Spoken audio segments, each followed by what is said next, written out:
kitchen again, and today we're going to make fresh homemade pizza. So the same procedure applies as the last time when we made bread. I made the dough in the mixer here. You can see it. It's the same process. The dough is exactly the same. What we're going to do now is let this dough rise for 45 minutes and then come back and roll it out. But I've already made one in advance, so we don't have to wait. Here's the dough that I made a little earlier. It has already risen. I've cut it in half because this recipe makes 2 large pizzas. So now we're going to roll out the dough, and I'll show you how to do that. We need just a little bit of flour here so that it doesn't stick to the surface. And get a rolling pin. Make sure that that's already floured a little bit as well. I'm just going to move this machine out of the way. And so we're going to start rolling this dough into a nice circle. Make sure that it's still fluid and moving around. Keep adding a little bit of flour as we go to make sure that it doesn't stick to the counter. Keep flipping it over, and we're going to roll this into a nice circle and put it directly into the pizza pan. And you can buy these pizza pans at any kitchen store. I got mine at Loblaws, but it's a nice big pizza pan. You can get them anywhere. I'm just going to give this a light dusting of flour, turn it over, and continue to roll it until I get the size of circle that I want.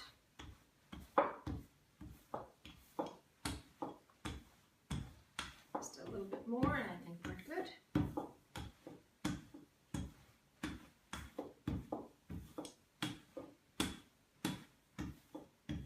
Okay, that looks to be about the right size. Just a couple more. Okay, this is the pizza pan that I told you about. I got this at Loblaws. The nice thing about this pan, it has holes, so it really gets the crust nice and crusty. So I'm going to flour this again, make sure that it doesn't stick to the pan.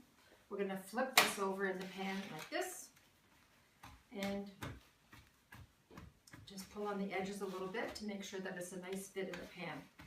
And sometimes you can get the rolling pin and also give it a little roll in the pan to stretch it out just a bit. Make sure the edges are nice and tight up against the pan. Use your fingers to stretch it out.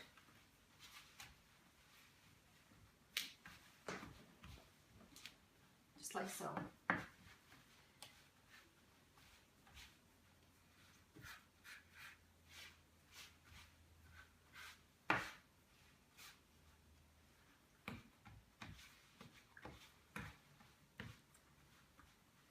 Okay, I think we're just about done that. So there's a little part here that I need to finish off. So you get the idea. You have to really press it against the edges and make it stick. So I'll give it a little bit more of a push there, make it stick to the side.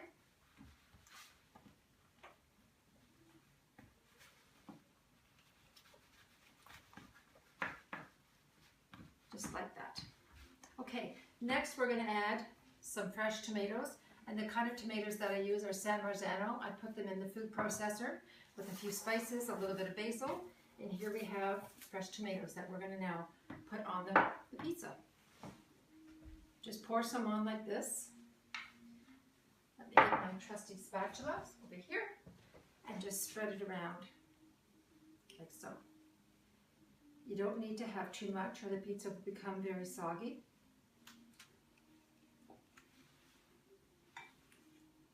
Just going to add a bit more.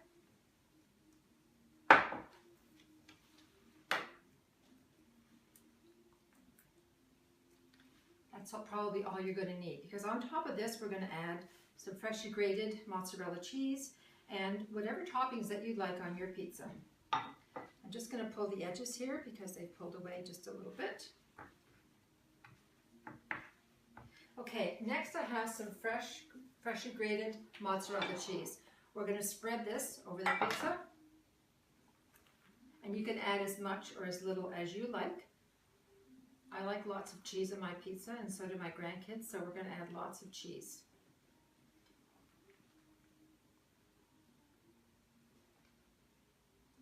That looks to be just about right. Make sure you got all the spots covered. Next, we're going to add some pepperoni, because we like pepperoni on our pizza, but as I said, you can add whatever topping that you want to add. So just place some, I buy them already pre-sliced, so it's much quicker. Just place them around the edge of the pizza, fill it up. It's very quick and easy.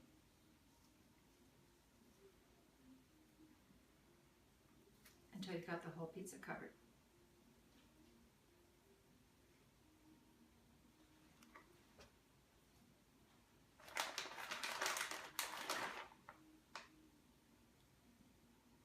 And you can also add hot sausage. Sometimes I cook hot sausage and add it to the pizza.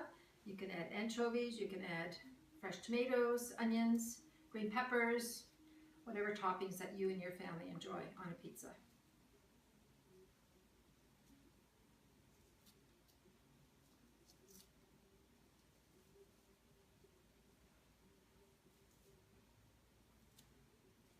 Okay, that about does it, I think, for that.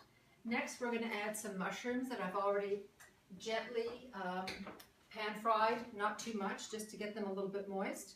We're going to add these mushrooms to the pizza, like so. And again, put as many or as few as you like on your pizza. Very simple. Our family enjoy green olives on our pizza, so I'm going to add just a few green olives. Take this out of your way. And we're going to add some green olives. So again, as many or as few as your family likes on a pizza.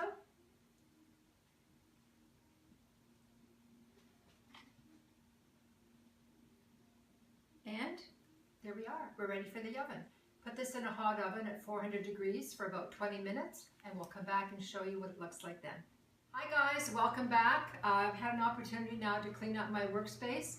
And the temperature in the oven has now reached 400 degrees Fahrenheit, the temperature that we need. And by the way, I have a convection oven, so if you have a regular oven, you may want to try at 425 degrees and experiment just a little. Here's the last look at the pizza before it goes into the oven. And I'm going to put it in the oven now. And we'll see you back here in 20 minutes. Hi, welcome back. I've now taken the pizza out of the oven where it is cooked at a 400 degree temperature for 20 minutes. As you can see, it has a beautiful light golden crust, nice and crispy. I hope I've inspired some of you to try making some delicious homemade pizza. And please, if you do, post some pictures for me to see on Facebook. Thanks again for watching. See you next time.